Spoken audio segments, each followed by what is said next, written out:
Bonsoir bana nzambe, bonjour bana nzambe, ça ne pas place de nos besoins. Message qu'on a pour partager na bino réalité moko. Bon ça la catastrophe vous allez kosola na bato. À chaque fois vous allez kosoana mutu, et ça catastrophe ba parole maloba nyonso mutu azali koloba na yo. Bato ebele ba o balingaka bino te basala ba pa mabe na mitema na bino. Balobelaka bino ba vérité sans que boyeba. Lero kotuna mutu na likambo wana akoloba te nazokosa te nazo blague na ngai. Bato mususu balobaka ba vérité na se ya kuti. Okoyoka mutu moko alobeli likambo ko sali opasi na se ya kuti, okotuna e problème nini olobeli ngaba te pona zaki na kuti. Wana zali ko ebiso vérité moko songola ezaka na kati na motema. Musu akoloba no likambo zo sola bo sola alobino likambo ko bo sepeli siote.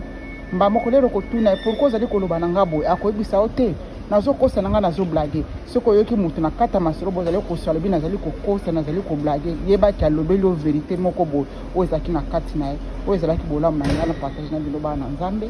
Nzamba batela bino asala bino bolamu bozela très éveillé à chaque fois zali ko sola na mutu yo kaka maloba nini mutu ali ko bimisa na kati na monoko na.